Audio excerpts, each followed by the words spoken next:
Funding Breakthrough Lab is a 10-week pre-accelerator where we get over 30, 40 experts in the industry share about their industry knowledge. And it ranges from where do you get funding to understanding legal, getting advisory boards, to how do you go out and reach investors, talk to them, network with them, and how do you pitch so it's captivating that they actually want to invest in your startup. The Funding Breakthrough Lab is where you come to get breakthroughs on startup fundraising. And we tapped into a network of Silicon Valley startup community, experts in the industry to talk about where to get funding, how to do it, as well as community and network, and how do you build your network, how do you create partnerships, and then also how do you work with like-minded people so that you can build resilience to get your startup done. If you are someone who is curious about starting a company and you have an idea, or you're already building your company and thinking about going out to fundraise, then Funding Breakthrough Lab is for you. There's not too early of a time to join. We had a few members who were just at the idea stage. And when they came through our program, the knowledge we provided them actually helped them solidify their concept to realize what would work and what not. Anya, one of our members, she pivoted a few times to focus more in on what she presented during our final pitch day. So this cohort, we're actually going to have a retreat out at Rancho San Gregorio. It's a farm out in Half Moon Bay. One of our speakers does robotic sustainable farming out there. So that makes it super interesting. And we're gathering our founders to get along with the other cohort members, find their mastermind groups, their support groups during the program, and also to set intentions for the 10 weeks that they'll be with us.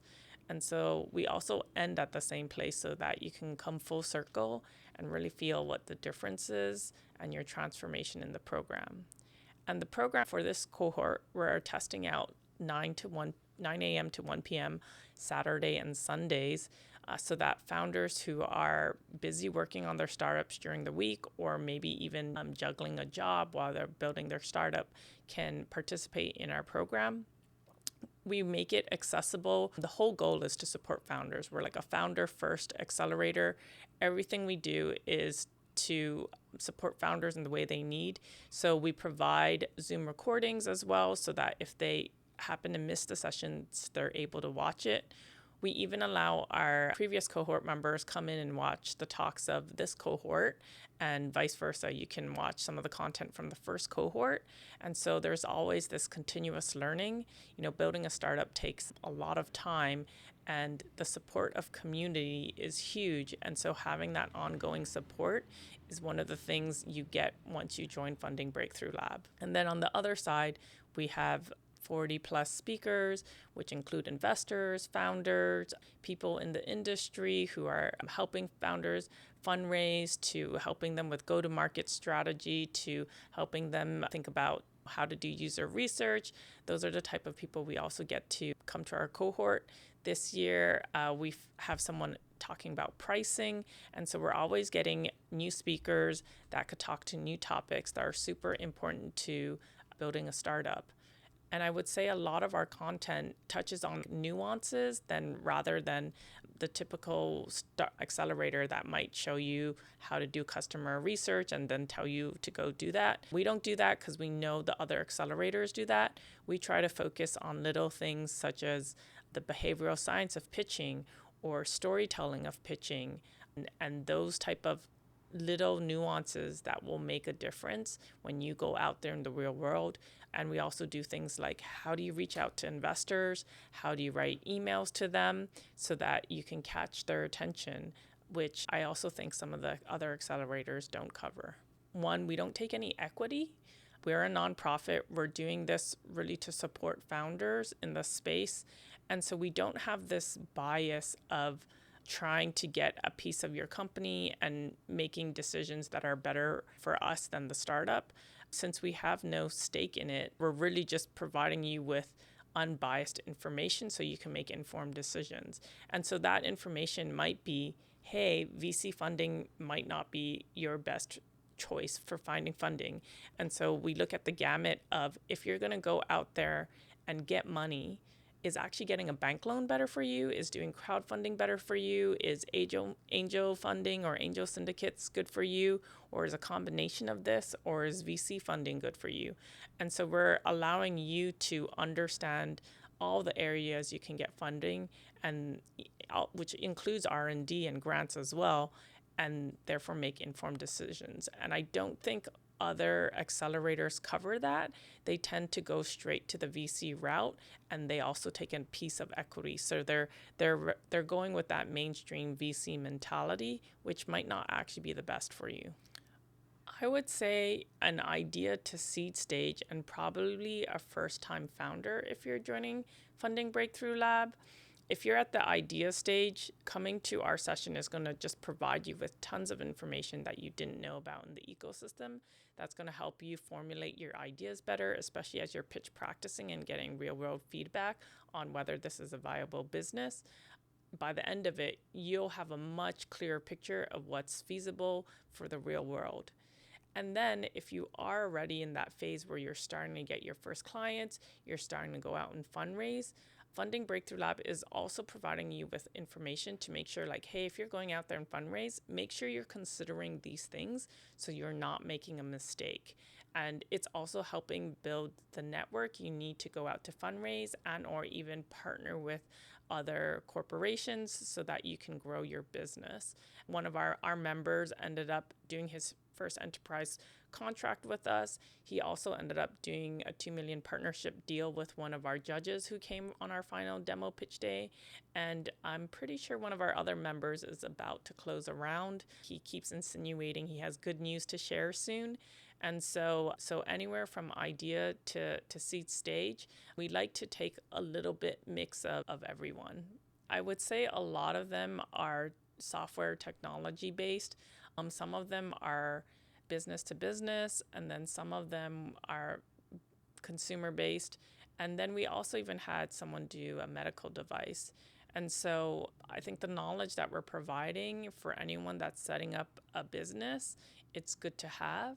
And so it really is industry agnostic. Some of our members were tackling the healthcare space. One of our founders wanted to tackle matching doctors for women's health because she herself had the experience of taking 7 years to find the right doctor. We had someone else who's doing digital out-of-home ads. So like if you think of electronic billboards out there and enhancing that for targeted advertising using AI. We had someone doing a Q&A platform where you can add in your browser link and it would auto-write your test cases and contexts you needed to test for. We also had someone doing medical care device, a robe that helped with tubing that you would need to wear post-surgery. And someone else was also doing like the consumer space and wellness and how do you get people to come together and do wellness events. People just automatically assume VC funding is the route or the route to go. And that's not necessarily the case. It might be good to mix it up, and it might actually be also too early to go out and raise VC. So I think like having a better understanding of how the ecosystem works, what you need to have to go out and fundraise helps you focus your time and energy when appropriate. So when I started building my startup, we were like, do we go out to fundraise? Do we focus on building our product? We didn't know what to do. So we were spending time, doing a pitch deck and also trying to do out user research and this and that. And so it really divided our attention. And so if I were to go back now, I probably would have just focused on getting a usable product out before really thinking about VC funding. I think the founder journey has a lot of ups and downs. And so building resilience is super important. And that's why community is really, really important. I love reading about psychology. How do we handle stress and trauma? And to some extent, when you're building a startup, you're gonna be in zones of where you feel traumatized or stressed. And so building resilience, one of the key factors is having a stable support network. That's something we provide through ensuring you have a mastermind group, ensuring you have community, and ensuring you have mentors that you can reach out to for topics that you don't necessarily have expertise on.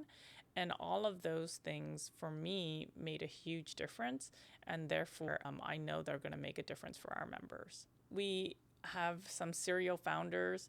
Daniel Theobald is the one we're hosting our opening retreat. He's been in the robotics space and is a serial founder. He's sharing his years of experience. We also have different investors. I liked Unusual Ventures because they had an unusual model of investing. Neve from that did a presentation for us. We also had people who were in the space like Sean Flynn, who used to be a managing director at Bay Angels and now has his own PE firm, but is a super connector in the space. We also have Vera Maslova. She's helped a few startups raise a couple million. She's also a super connector in the space, and she kind of breaks down how she's done that, what's worked for her, and as well as how she tracks investors. Yeah, tons of great speakers, people who are actually working in the industry, have real world experience.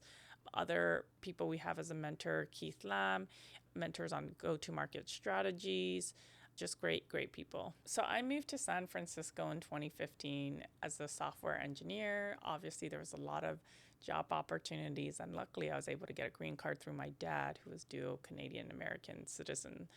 And I worked at big corporations like The Gap, to startups building burger restaurant in the robotics space.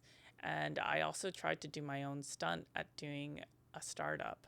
When I did do that, that's kind of when I really got into the 0-1 startup ecosystem. And there was two things. There wasn't much of a female founder community here. And there was just like so much knowledge to learn off the bat, even though I had already been working at startups. And so I realized that there was a huge gap. And that's when, unfortunately, Girls in Tech shut down. So my friend and I ended up starting Women's Founders Bay. And she had been starting it while we were co-hosting with Girls in Tech. And then eventually we went full force in at it together.